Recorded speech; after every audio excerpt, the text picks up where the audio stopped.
Greetings Exiles, I'm Raziel, and today I'm going to go over what I plan to do at the start of Legion. Now, I did mention in a comment from a couple of videos back that I would be doing Herald of Agony most likely. Now, while I will likely be doing a Herald of Agony build this league, it won't be my first.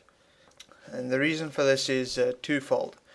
Firstly, when I played Herald of Agony as my league starter in Synthesis, I never really started another build that I enjoyed quite as much, which led to me releasing very little content in Synthesis. Don't get me wrong, I actually really enjoyed the league, but I didn't enjoy the builds I was playing because Herald of Agony was just so much more fun. And the second reason, I read about the nerf to Herald of Agony in the manifesto, and I was kind of expecting a bigger nerf than we actually got. As the nerf stands now, I'm sure Herald of Agony will work just fine even if you use the exact same builds as before. Herald of Agony deals far too much damage to mobs as it is anyway, so I don't suspect much trouble there. But now let's move on to what I plan on doing, and that is Righteous Fire with a Chieftain. I'm also going to use the old classic Cyclone method of applying EE and Elemental Overload and whatnot, because I feel like revisiting the good old days, as it were, with the new mechanics and whatnot. So let's go over the ascendancy nodes that I've chosen. Firstly, Ramako, Sun's Light. This main effect here is 15% more burning damage, which is obviously going to boost our Righteous Fire damage, but in addition to that we have 25% chance to ignite, which with the right setup and the right gear we can use to our advantage to also ignite enemies and reduce their fire resistance that way. Next we pick up Tassalia Cleansing Water. Now this node, if you're being a Chieftain and you're starting a league, you're probably going to pick up this node because 100% to fire resistance is an insane resistance boost early game when you can't really just pick and choose what resistances you get on your gear. In addition to that, it also gives us a large amount of life regeneration. It gives us some physical damage from hits taken as fire damage, which synergizes with the next point, which is 50% increased life recovery rate if you've taken fire damage from an enemy hit recently. So if an enemy does physical damage to you, you will also take some fire damage. And get that massive recovery boost.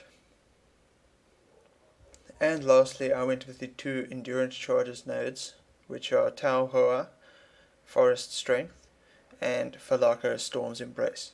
Now I'll likely need to find another method for generating endurance charges, as using a fire skill would pretty much just be flammability, but I don't know, that sounds like it's going to be uncomfortable, but we'll see.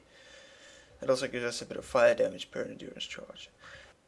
Now this one, Falako, Storm's Embrace, gives us 0.5% of maximum life regenerated per second per endurance charge, and 3% more damage for each endurance charge lost recently. Now, I thought about using a cast while channeling Discharge to proc this, but I feel like I'll likely be using something along the lines of Immortal Call or something to proc this just before entering a tougher fight. And it should actually feel pretty cool to have a more active playstyle while playing Righteous Fire. Next, let's go over the passive tree and some of the more interesting nodes that I've discovered so far. Most of the regular nodes are the standard Righteous Fire fare, things like Holy Fire and Divine Judgment for damage and just a boatload of life. But the interesting nodes, more towards the bottom here, are first of all we have the Steadfast cluster. Now this gives us about 30% increased effect of Fortify on us, while also granting us a boost in our armor. I think this is going to be a pretty remarkable node for anyone who's coming down this way. Next we have Inexorable, which gives us a chance to gain endurance charges when we're hit, which should help with endurance charge generation, as well as a another boost to life regeneration per second for each endurance charge.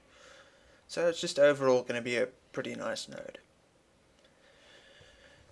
Next, it's Solar Steel. This is a node that I actually end up taking a lot in my starter builds because it just gives us a lot of physical damage reduction and resistance. But now it also gives us +1 to all maximum resistances, which is going to be fantastic.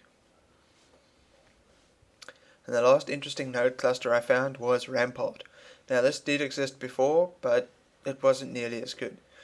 Now what we're going to get from this is some movement speed and attack speed while we have Fortify, as well as an additional 20% increased effective Fortify, which is actually going to boost our effective Fortify by 50%, causing Fortify to reduce damage taken from hits by 30%, which is pretty damn fantastic.